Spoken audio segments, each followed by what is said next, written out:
Kami persilakan Bu ini membawakan sharing firman renungan di pagi hari ini. Baik, terima kasih Pak Frans. Selamat pagi buat Bapak Ibu yang terkasih di dalam Tuhan untuk Indonesia, dan selamat sore buat teman-teman saya yang ada di Amerika, dan selamat menjelang subuh pagi untuk Ibu Murni yang bersama-sama dengan kita di Zoom saat ini ya. Bapak Ibu, sebelumnya mari kita berdoa. Maha besar Engkau Bapa yang kami sembah di dalam nama Tuhan Yesus. Kami sangat bersyukur kalau kami diberi kesempatan untuk menikmati kehidupan ini.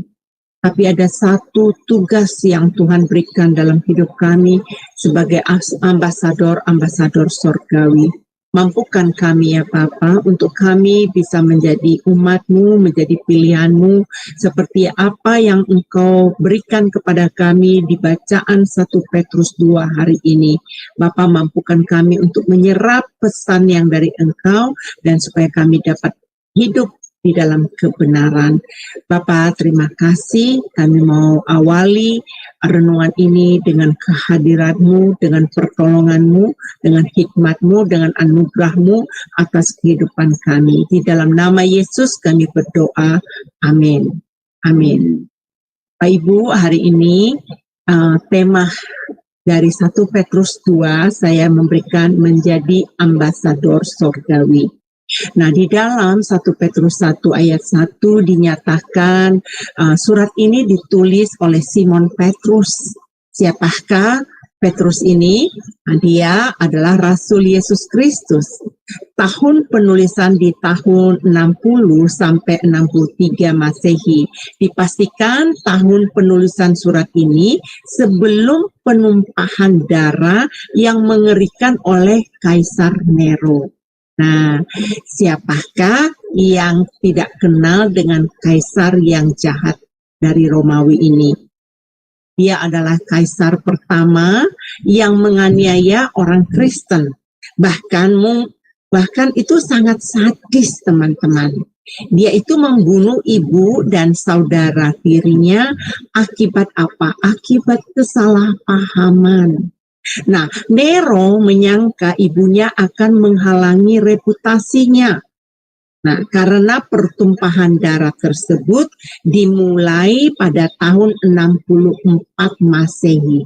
Jadi surat ini ditujukan kepada orang Kristen yang tersebar di Asia Kecil dan Kekaisaran Romawi. Surat ini ditulis saat itu dia sedang mengalami penganiayaan. Wah, mana ada sih ya rasul-rasul kita yang tidak mengalami penganiayaan.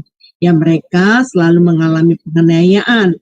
Karena apa? Karena Rasul Petrus ini menginjil untuk memberitakan firman Tuhan. Situasi saat itu mereka sedang dikejar, bahkan diancam akan dihukum dan akan dipenjarakan. Nah, ternyata zaman dulu yang dialami oleh rasul-rasul, oleh nabi-nabi, dan oleh imam-imam sama seperti zaman sekarang yang tidak habis-habisnya umat Tuhan dianiaya. Saya dengar ya di Indonesia banyak penganiayaannya. Nah, pada saat itu jemaat Tuhan disebut umat pilihan Tuhan. Nah, pertanyaannya, apakah kita sudah tergolong menjadi umat pilihan Tuhan? Coba cek dulu, apakah Anda umat pilihan Tuhan? Pastikan saudara, jangan lengah, karena imanmu menentukan keselamatanmu. Selalu ada dua pilihan, mau ke surga atau ke neraka. Mau jadi umat Tuhan atau mau jadi umatnya iblis. Tentunya Anda mengerti apa yang saya maksudkan di sini. Karena tidak main-main saudara. Itulah sebabnya Petrus menulis surat ini memiliki poin penting agar hubungan umat Tuhan dipulihkan. Jangan ragu, hubungan kita bisa dipulihkan melalui keselamatan, melalui iman kita kepada Yesus Kristus sebagai juru selamat kita. Nah, kemarin kita sudah membaca dari ayat 3 sampai 12, kita sudah belajar tentang ini. Apakah cukup saja beriman untuk memulihkan hubungan kita dengan Tuhan? Tidak ya, tidak cukup hanya beriman saja. Saudara, sering sekali umat Tuhan salah dalam hal ini. Ya, mereka asal sudah percaya, tapi mereka tidak mau upgrade iman mereka.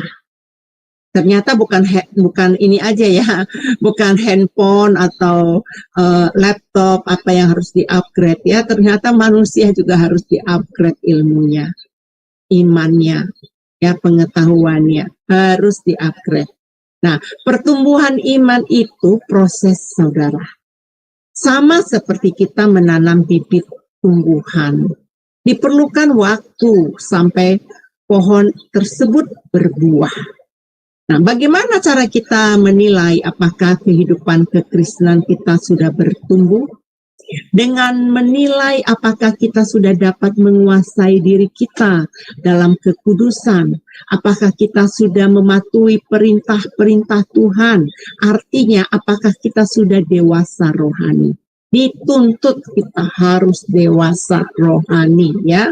Nah, garis besar surat Petrus ini ada poinnya. Nah, poin ke-1, hubungan antara orang percaya, hubungan antara orang percaya dengan Allah. Bagaimana mereka menerima keselamatan melalui iman, kekudusan, dan ketaatan. Jadi bukan hanya iman saja, harus disertai dengan kekudusan, harus disertai dengan ketaatan. Nah, poin kedua, hubungan orang percaya dengan sesamanya. Nah, penulis ini mendorong agar jemaat memulihkan hubungannya dengan baik. Ya, dengan sesamanya harus baik. Dalam keluarganya, hubungan suami istri, hubungan anak, hubungan menantu dengan mertua, ya. Bahkan hubungan secara universal.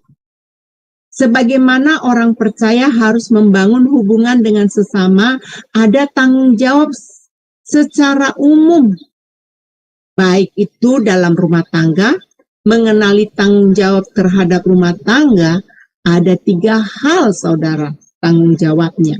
Pertama, tanggung jawab antara hamba kepada tuannya. Iya betul, antara hamba dengan tuannya. Dan sebaliknya, antara tuannya dengan hambanya juga. Nah, yang kedua, tanggung jawab istri kepada suami. Demikian juga, tanggung jawab suami kepada istrinya. Ya, itu perlu. Itu yang ketiga tadi, tanggung jawab suami kepada istrinya. Nah, poin yang ketiga, hubungan orang percaya dengan penderitaan. Wow. Nggak enak dong ya, orang percaya harus ada penderitaan. Welcome to the club, kata teman saya itu ya. Kalau kamu mau masuk hidup kudus, hidup benar, welcome to the club. Emang gampang? Nggak gampang, harus sangkal diri teman-teman. Orang percaya, saudara, itu tidak luput dari penderitaan. Sama dengan para rasul-rasul dan jemaat mula-mula, umat percaya harus tabah menghadapi penderitaan. Bahkan kita harus terus bersukacita dan menghadapi penderitaan ini. Dalam menghadapi penderitaan ya, kita harus tabah. Saya mengalami itu teman-teman. Bahkan ada orang yang mau menyalibkan saya, bahkan ada orang yang mau menggantungkan saya, mempermalukan saya, ada. Begitu juga Anda mungkin, Anda mengalami hal yang sama seperti apa yang saya alami. Petrus ini sangat luar biasa menurut saya. Petrus ini sangat cerdas. Saya melihat ya, dia ini diberikan hati Bapa. Hati gembala yang memperhatikan setiap kebutuhan spiritual jemaat. Nah, besok kita nih akan melihat bagaimana Petrus mengerti bahwa dalam situasi yang sedang dihadapi. Mereka saat itu Petrus menasehatkan agar jemaat lebih tabah menghadapi penderitaan. Juga sama nasihatnya kepada penatua, kepada gembala. Jikalau kita sampai di pasal 5, Anda akan paham apa yang dimaksudkan. Jadi terus baca pasal demi pasal sampai kita selesai di kitab Perjanjian Baru ini ya. Karena Sema Adonai renungannya membaca kitab satu pasal setiap hari. Nah, bacaan kita hari ini ada 25 ayat. Terdiri dari 3 perikop kalau di Alkitab lain, Lembaga Indonesia. Lembaga Alkitab Indonesia. Kalau ayat 1 sampai 10 itu temanya itu perikopnya Yesus Kristus batu penjuru. Nah, kalau ayat 11 sampai 17 peringatan untuk hidup sebagai hamba Allah. Nah, diperingati nih bagaimana hidup sebagai hamba Allah. Ya, nah di ayat 18 sampai 25 itu penderitaan Kristus sebagai Allah. Ya, nah beda dengan Alkitab hidup berkelimpahan. Nah saya punya nih Alkitab hidup berkelimpahan. Saya perhatikan, loh kok ini cuma 2 perikop ya? Nah kalau di Alkitab hidup berkelimpahan itu perikop 1 sampai 12 itu temanya batu yang hidup dan pilihan. Nah, kemudian ayat 13 sampai 25 itu temanya tunduk kepada pemerintah dan tuan-tuan. Nah, dari keseluruhan tema yang saya baca ini di dalam 1 Petrus 2 ini, saya menemukan tema renungan hari ini yang saya berikan nama menjadi ambasador sorgawi. Ya. Nah, untuk membangun sebuah rumah selalu membuat pondasi. Pasti dong, ya. Mana ada sih rumah yang nggak ada pondasinya. Bahkan kita udah baca tuh di kitab Perjanjian Baru itu. Ya kalau tidak berdasarkan fondasi yang kuat, mah akan hanyut, hancur, runtuh, ya. Nah, saat membangun pondasi ada itu namanya batu penjuru. Biasanya merupakan salah satu batu yang terbesar, yang paling kokoh, dan yang paling akurat daripada bangunan lain. Nah, batu penjuru adalah batu utama yang ditempatkan di pojok di sebuah bangunan gedung. Nah, kalau batu penjuru di Alkitab itu menggambarkan Yesus. Di setiap gereja berdiri, di atas gerejanya Yesus adalah fondasinya.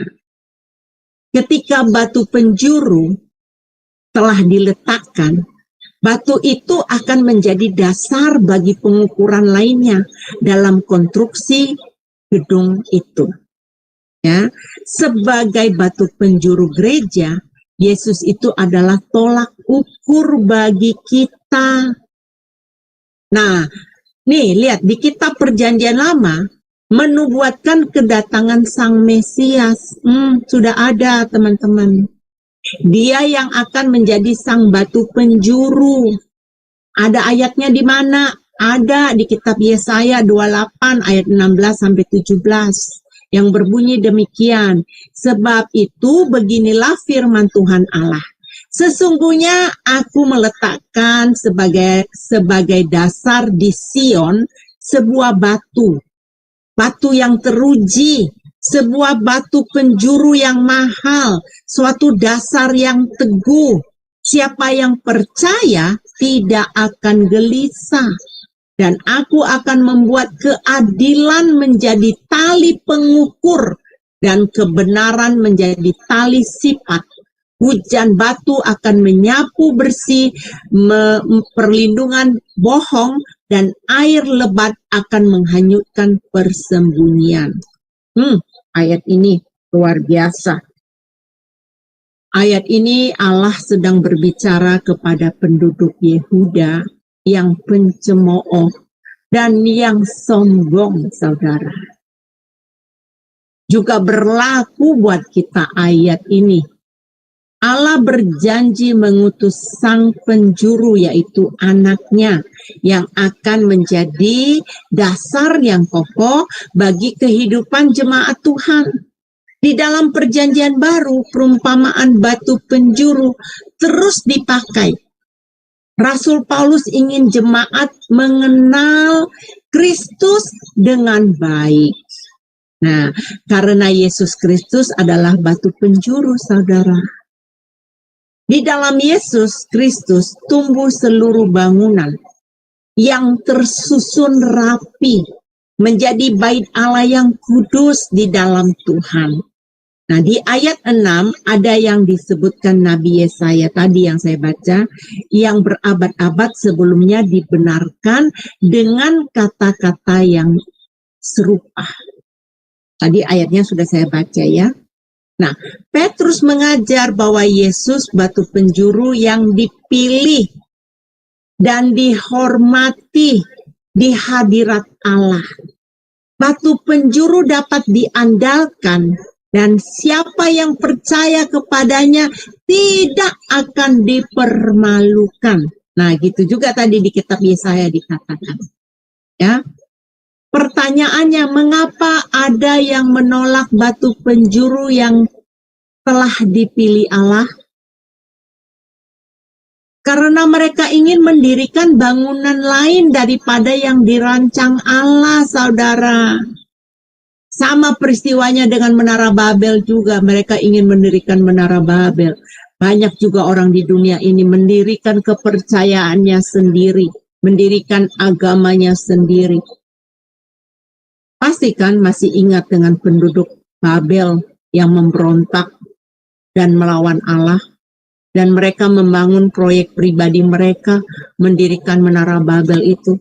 Saudara pasti ingat kisah itu kan? Di Matius 21 ayat 44, saya akan baca ayatnya.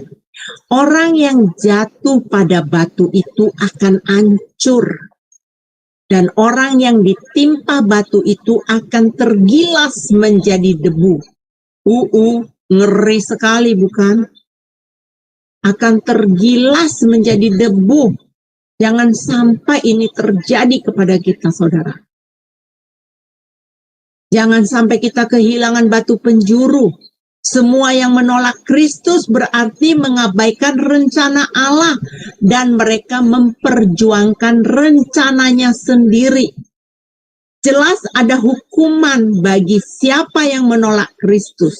Itulah sebabnya para rasul menginjil dengan perjuangan yang berat. Jangan ada orang yang binasa.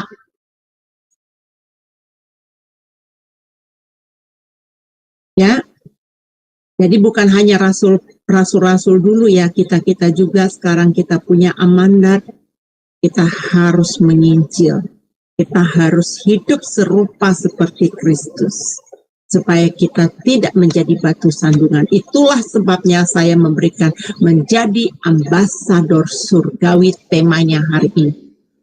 Bapak Ibu, ayat 1-12 ini isinya tentang Paulus yang melayani. Siapa yang tidak mengenal Rasul Paulus?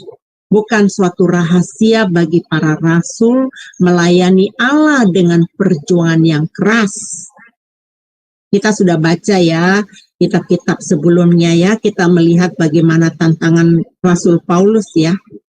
Nah, rasul-rasul menasihati dari sumber yang diajarkan dari pokok pengajaran Kristus. Jika dibaca di ayat 4, karena Allah telah menganggap para rasul layak untuk memberitakan Injil kepada kita, kepada dunia. Karena itulah para rasul berbicara, bukan untuk menyukakan manusia, melainkan untuk menyukakan Allah yang menguji setiap hati. Itulah persyaratan menjadi ambasador, harus menyukakan Tuhan. Dengan apa? 1, membuang segala kejahatan, segala tipu muslihat, dan segala macam kemunafikan, kedengkian, dan fitnah yang tadi kita baca di ayat 2. Dan yang kedua, jadilah jadilah sama seperti bayi yang baru lahir, yang selalu ingin akan air susu yang murni, yang rohani, ya, supaya olehnya kamu bertumbuh dan memperoleh keselamatan. Itu di ayat 3 tadi yang kita baca. Kita disuruh minum susu setiap hari. Seperti bayi yang membutuhkan susu. Begitu juga kehidupan kita. Ya, seperti bayi yang baru lahir yang selalu ingin akan air susu yang murni ini, artinya yang makan firman, yang memerlukan makanan air susu itu seperti makan firman setiap hari, seperti bayi perlu makan firman setiap hari. Yang mengecap firman yang dari Allah. Manusia hidup dari setiap firman yang keluar dari mulut Allah. Anda tahu kan itu ayat hafalan itu di kitab Matius 4 ayat 4 ya. Sama dengan manusia memerlukan makanan setiap hari, itu untuk apa? Untuk tubuhnya. Ya, tapi orang percaya manusia roh Allah itu membutuhkan makanan spiritual dan hanya didapati melalui firman Tuhan. Kalau mau menjadi ambasador surgawi. Pastikan, buang segala kejahatan, segala tipu muslihat, dan segala macam kemunafikan, segala kedengkian dan fitnah, dan makanlah firman Tuhan setiap hari. Dalam hal melayani, yang terpenting persyaratannya adalah apa? Ketulusan hati. Pernyataan Rasul Petrus di ayat 5 ini mengatakan tidak bermulut manis. Apa itu bermulut manis? Dari kamus artinya bermulut manis adalah orang yang pandai membujuk. Kata-kata yang enak didengar atau yang berkata-kata dengan lemah lembut. Tapi tahukah Anda yang dimasukkan oleh firman ini? Para rasul berkata, kami tidak pernah bermulut manis yang tidak pernah mempunyai maksud loba yang tersembunyi. Allah adalah saksi. Jadi yang mengukur hati manusia itu siapa? Allah. Jadi kalau orang menuduh kita macam-macam, Allah yang menjadi hakim kita. Allah yang membela hidup kita. Allah yang tahu. Ya, maksudnya di sini kata-kata menyenangkan, tapi hatinya busuk. Itulah yang bermulut manis. Ya, ada udang di balik batu. Ya, nah maksud dari bermulut manis di sini kata-katanya menyenangkan, tapi suara hatinya tidak tulus, saudara-saudaraku. Ada orang yang seperti ini bukan? Ada. Tapi beda dengan Rasul Petrus, Tuhan dalam berkata-kata tidak lain di bibir dan tidak lain di hati. Jadi di hati dan di bibirnya sama. Ya. Itu tipenya orang yang bukan orang yang munafik gitu. Lain di bibir dan lain di hati. Semua pasti orang yang benar itu apa yang di bibir yang diucapkannya, yang di hatinya itu sama. Nah, mereka menginjil tidak bermulut manis yang asal menyenangkan di kuping saja. Tapi nasihat para rasul berdasarkan ketulusan hati yang mengasihi jemaat agar hidupnya dipulihkan, agar gambar dirinya semakin serupa seperti Kristus. Setiap kita punya tujuan. Apa tujuan hidupmu? Mungkin Anda yang punya tujuan akan kehendakku supaya terpenuhi. Agar mencapai kekuasaan, agar mencapai kejayaan, ya. Mungkin ada yang punya tujuan hidupnya demikian. Ada yang mau jadi kaya, ya. Percaya saudaraku, isi Alkitab dari perjanjian lama sampai perjanjian baru Tujuannya agar gambar Allah dipulihkan. Jadi jangan cari hal-hal yang sia-sia. Jika impianmu mau bertemu Bapa di sorga nih, mulai dari sekarang, perbaiki sikap hati. Orang yang sikap hatinya baik tidak akan mendengarkan nasihat di ayat 1 tadi, bacaan kita tadi, yang saya udah bacakan tadi ya. Karena apa? Persyaratan menjadi ambasador sorgawi, saya akan ulang dan kutip ini karena ini ada penjelasan lain yang akan saya jelaskan kepada saudara, yang saya tangkap, yang Tuhan berikan hikmat kepada saya. Ayatnya yang berkata, karena itu buanglah segala kejahatan, segala tipu muslihat, dan segala macam kemunafikan, kedengkian dan fitnah. Ada perintah di sini, buanglah segala kejahatan, segala tipu muslihat, buanglah segala macam kemunafikan, buanglah segala kedengkian dan segala fitnah. Nah, di ayat ini apa yang Anda temui, saudara-saudaraku? Dari bermacam kategori disuruh dibuang, bukan? Nah, buangnya apa? Buangnya sebagian? Atau buangnya sedikit saja? Bukan, saudara. Tapi harus segalanya dibuang. Seluruhnya, ke segala, jangan tertinggal, jangan ada sisa. Harus semua sampai tidak ada tersisa-sisa, saudaraku. Artinya, harus habis perbuatan daging itu dalam hidup kita. Tapi masih banyak loh anak-anak Tuhan entertain, nyaman, malah dihidupin perbuatan dagingnya, bahkan dijamu. Masih nyaman bergaul dengan perbuatan dagingnya. Nah, di kitab Yakobus 4 ayat 4, ini ada firman Tuhan yang berkata begini. Yang bersahabat dengan kehendak dunia telah menjadikan dirinya musuh Allah. Wow, sangat ngeri bukan? Anda telah baca ayat ini berkali-kali mungkin. Mungkin Anda tahu ayat ini. Tapi kenapa Anda masih jatuh ke dalam dosa perbuatan daging? Masih marah, masih dengki, masih fitnah, dan lain-lain. Saudara jangan mau diikat oleh kuasa kegelapan. Harus dipotong. Harus keluar. Kalau perlu lari, tinggalkan segala kejahatan. Segala tipu muslihat. Segala macam kemunafikan. Segala kedengkian. Dan segala fitnah. Mau kan teman-teman, saudara-saudaraku? Ya, buang segalanya ya. Jangan buang sedikit. Jangan buang separoh, jangan buang 3/4, tapi buang segala-galanya.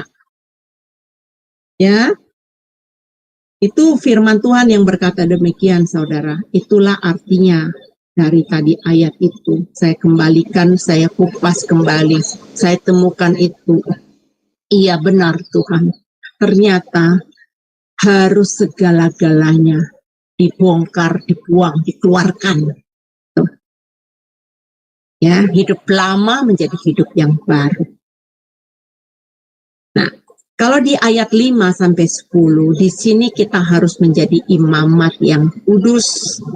Saya akan bacakan ayat 1 Petrus 2 ayat 9 ya, yang berkata, tetapi kamulah bangsa yang terpilih, imamat yang rajani, bangsa yang kudus, umat kepunyaan Allah sendiri, supaya kamu memberitakan perbuatan-perbuatan besar dari Dia, perbuatan-perbuatan besar dari Dia yang telah memanggil kamu keluar dari kegelapan kepada terangnya yang ajaib.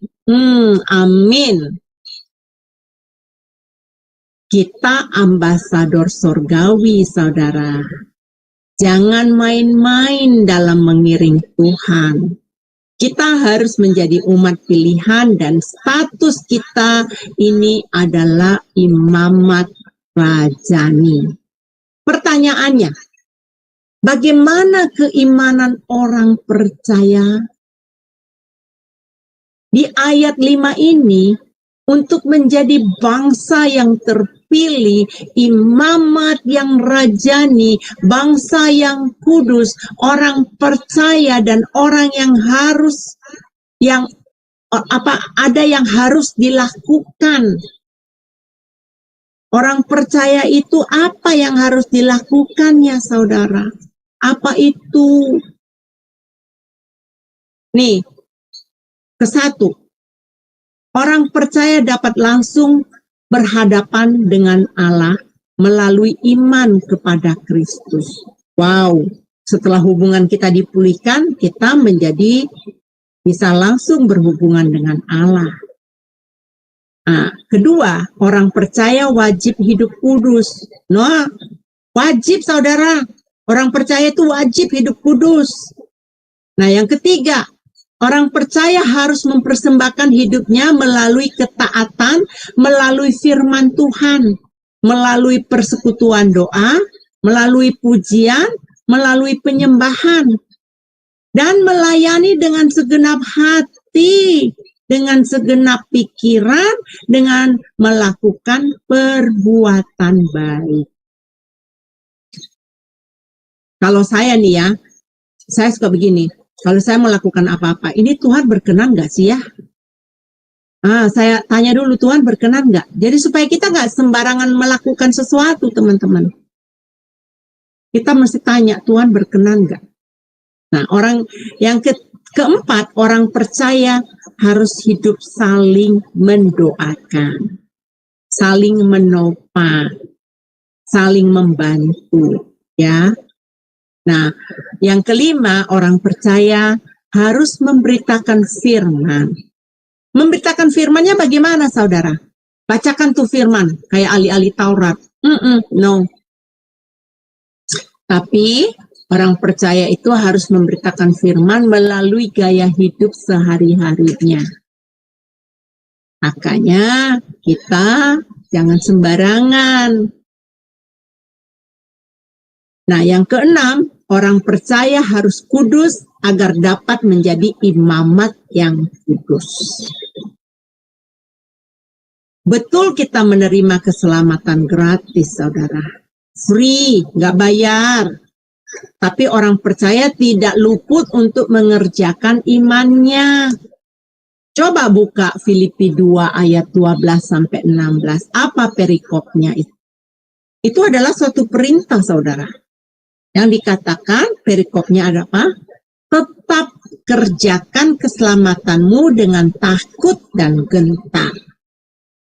Nah, kemudian saya lanjutkan ya di ayat 9-10. Bukan saja menjadi imamat yang kudus, tapi harus menjadi bangsa yang kudus. Orang percaya harus dipisahkan dari dunia.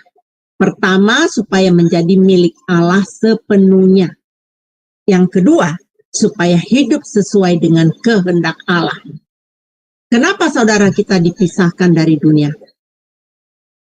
Karena kita bangsa yang kudus, imamat yang rajani. Jadi jangan sampai kita mencemarkan diri, jangan kita bergaul. Tadi saya udah katakan, bergaul dengan dunia menjadi musuhnya Allah. Nah, saudara harus mengetahui Petrus mengungkapkan kebenaran ini. Maaf ya, teman-teman. Ada gangguan, maaf sekali. Telepon saya berbunyi ya, saya matikan dulu supaya tidak terganggu ya. Nah, kata Petrus di sini, maaf, tadi saya ngomong apa ya? Tuhan tolong saya. Oke. Nah, saudara harus mengetahui Petrus mengungkapkan kebenaran bahwa orang percaya seperti saya, seperti Anda, yang punya iman bahwa Yesus Kristus adalah juru selamat. Kata Petrus, kita adalah perantau di dunia ini. Ya, betul atau betul saudara? Betul ya, kita perantau di dunia ini. Fakta ini kita tidak bisa pungkiri. Kenyataan kita semua hanya perantau di dunia ini. Emang kenyataan demikian bukan? Demikian bukan ya kenyataannya ya, bahwa kita ini perantau ya. Itu artinya apa? Kita semua ini numpang lewat di dunia ini. Mana ada yang bisa hidup selamanya di muka bumi ini? Mana ada? Akan ada perpisahan saudara dengan dunia ini, yaitu apa? Kematian. Saya baca ayatnya di dalam 1 Petrus 2 ayat 11. Saudara-saudaraku yang kekasih, aku menasihati kamu supaya sebagai pendatang dan perantau, kamu menjauhkan diri dari keinginan-keinginan daging yang berjuang melawan jiwa. Nah, ayat 11 ini menyadarkan kita bahwa kita hidup di dunia ini hanya numpang, hanya merantau. Sebenarnya ayat ini sudah dapat menjelaskan bahwa kita ini sebagai pendatang dan perantau. Kamu harus menjauhkan diri dari keinginan-keinginan daging sebagai orang asing di dunia ini, ya. Kita harus menjauhkan diri dari kesenangan dunia, karena kesenangan dunia akan membinasakan jiwa kita. Nah, saudara simak ayat ini, saya akan baca dan terambil dari Filipi 3 ayat 20. Karena kewargaan kita adalah di dalam surga. Dan dari situ kita juga menantikan Tuhan Yesus Kristus sebagai juru selamat. Artinya kita tidak selamanya hidup di dunia ini. Pastikan apakah Anda sudah menjadi ambasador surgawi. Saudara, semenjak menjadi umat percaya, kewarganegaraan kita berubah. Kita menjadi ambasador surgawi. Yang mana di ayat 12 hari ini kita baca, milikilah cara hidup yang baik di tengah-tengah dunia ini. Hidup kita harus memuliakan Tuhan dalam aspek apapun yang kita kerjakan. Saya tidak bosan-bosannya mengingatkan kitab Kolose 3 ayat 23. Apapun yang kamu perbuat itu, kamu lakukan untuk Tuhan, bukan kepada manusia. Penting ayat ini dihafal. Kenapa kita harus ingat dan mengerti ayat ini? Agar Anda tidak menjadi batu sandungan. Jangan kamu kerjakan atau melayani untuk dirimu sendiri. Dan janganlah untuk orang lain. Tapi semua itu kamu lakukan untuk Tuhan. Itulah persyaratannya menjadi ambasador surgawi. Ada ayat yang sangat memotivasikan hidup saya. Ayat ini terambil dari kitab Yosua ayat 23 ayat 11 yang berkata demikian. Maka demi nyawamu bertekunlah mengasihi Tuhan. Sekali lagi saya baca. Maka demi nyawamu bertekunlah mengasihi Tuhan Allahmu. Nah, kitab Yosua ini berkata demi nyawamu, tergantung juga sih Tuhan kasih kebebasan pilihan kepada umatnya. Tuhan tidak jadikan kita robot yang dikendalikan, tapi kita yang mengendalikan kehendak kita. Pilihan itu disuruh memilih antara mau ke kerajaan Allah atau mau ke kerajaan neraka nantinya. Kalau berkumpul masuk ke neraka itu kan berkumpul sama orang para pemberontak kan. Oleh sebab itu bertekunlah mengasihi Tuhan. Lagi-lagi segala sesuatu kita kerjakan untuk memuliakan Tuhan jika kita bisa menguasai diri, bisa mengendalikan diri. Nah, Petrus berkata, tunduklah kepada Allah. kepada otoritas yang telah diberikan wewenang untuk memimpin, yang mana Petrus menasihati tidak kepada semua lembaga manusia. Tahu nggak saudara, dalam hal kita tunduk kepada Kristus, setelah kita menjadi orang Kristen, menderita demi ajaran Kristus, rela menderita demi kerajaan Allah, menderita demi Injil. Kalau kita sadar bahwa hidupku bukannya untukku lagi, tapi hanya untuk Allah saja, hanya untuk Tuhan saja. Kita dengan rela menanggung penderitaan dengan rasa bersyukur karena kehendak Allah, agar kita punya kerendahan hati, agar kita memiliki kasih, agar kita didewasakan. Kalau kita mahir, kalau kita punya skill, memakai seluruh perlengkapan senjata Allah, apa yang dinasihatkan oleh Petrus ini mudah sekali kita ikuti. Kita akan tunduk pada perintah Tuhan. Tunduk itu beda loh dengan tanduk. Belajar dulu membedakan antara tunduk dan tanduk, agar tahu membedakan sikap kita bertindak. Nah, kabar gembira nih. Buat seluruh umat percaya, Yesus telah mati menebus dosa-dosa kita yang telah menjadi ambasador surgawi. Jadi kalau sudah menjadi ambasador surgawi, berhak menerima ya penebusan dosa. Kita telah dikuduskan oleh kematiannya di kayu salib. Jangan lagi seperti domba yang tersesat. Tapi mari kita muliakan Tuhan dengan berubahlah oleh pembaharuan budimu katanya. Ini di kitab Roma 12 ayat 2 yang saya kutip ini. Sehingga kamu dapat membedakan manakah kehendak Allah, apa yang baik, yang berkenan kepada Allah, dan yang sempurna. Wah, kamu mau masuk jadi kerajaan sorga, mau jadi ambasador sorgawi, tapi kamu sendiri nggak mau tahu apa yang Tuhan mau. Tak bisa lah. Ya, ayo katakan saudara, saya adalah ambasador surgawi. Sekali lagi, katakan kepada dirimu sendiri, saya adalah ambasador surgawi. Untuk menjadi ambasador surgawi, kita harus berubah demi Tuhan yang sangat baik, yang menyelamatkan kita dari kematian kekal. Hari ini Anda mendengarkan renungan ini, mari saudara, masih ada harapan untuk membuat komitmen baru. Jika Anda mengasihi Tuhan dengan segenap hatimu, apa yang Tuhan tuntut dari kita, janganlah bersahabat dengan dunia ini. Buanglah segala kejahatan, segala tipu muslihat, dan segala macam kemunafikan, segala kedengkian, dan segala fitnah. Orang yang mencintai Allah pasti dengan senang hati akan menghidupkan kebenaran firman.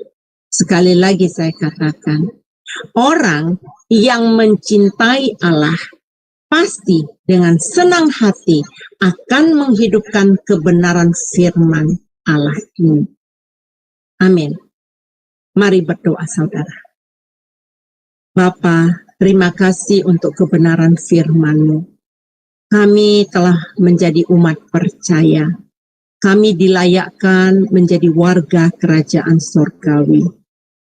Bapa, kami adalah ambasador surgawi. Bantu kami ya Bapa dalam setiap kehidupan kami, agar kami melakukan yang benar, apa yang Engkau kehendaki di dalam kehidupan kami. Bapa, tanpa tuntunan-Mu, tanpa pertolongan-Mu, kami manusia yang lemah.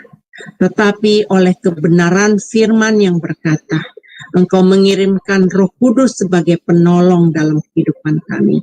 Bapa, hamba memohon, urapi kami satu persatu yang mendengarkan kebenaran firman ini. Kami mau berkomitmen untuk konsisten melakukan, untuk menyenangkan hati-Mu. Kami mau Bapa, semua apa yang kami lakukan, hanya apa yang Engkau inginkan dalam hidup kami. Bapa, mampukan kami Bapa untuk menang, untuk mengalahkan seluruh kejahatan dalam kehidupan ini. Iya Bapa. Bapa Surgawi, terima kasih. Hamba mengucap syukur firman ini telah disampaikan dan tidak kembali sia-sia.